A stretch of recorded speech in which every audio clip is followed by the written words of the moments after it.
Bu videonu sizler için paylaşmak istedim. Bu videomuz HPV hakkında olacak. Niye böyle bir karar verdim? Bugün arka arkaya 3 xəstənin üçündə də eyni şikayətlə gəldiyini gördüm. Son zamanlar HPV virusunu bütün kliniklər baxır.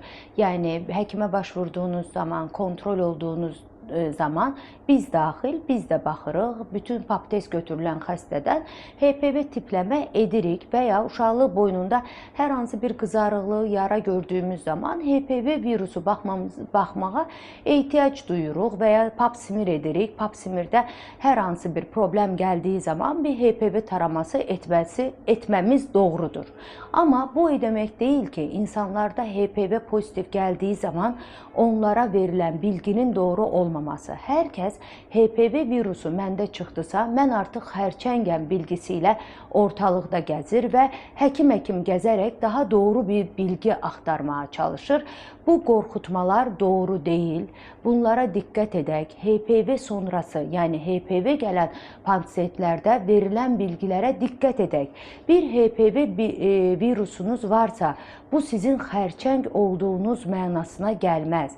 HPV virusu, əgər sizin immun sisteminiz hər hansı bir səbəbdən ciddi bir şəkildə düşərsə, məsələn, bir misal gətirim, siz bir qəza keçirərsiniz və bu qəza sonucu siz günlərcə, aylarca reanimasiyada qalarsınız, immun sisteminiz çökər və sizin HPV virusunuz yatmış haldan oyanıq hala keçər və uşaqlıq boyunu xərçəngi riski daşıyar. Məsələn, misallardan biri bu.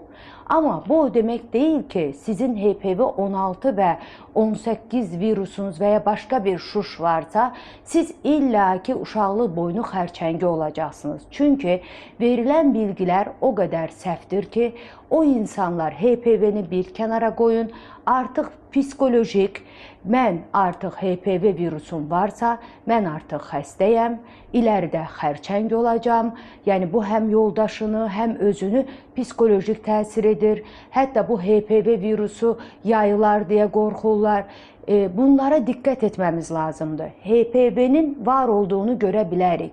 Amma HPV varsa, bu insanları necə takip edəcəyi, bu insanlara doğru bilgini necə verəcəyi. 5 il bundan öncə HPV virusuna baxılmırdı. Yəni bu qədər baxılmırdı. Baxılırdı da bu qədər baxılmırdı. O zaman insanlar psikolojik olaraq bu qədər etkilənməmişdir.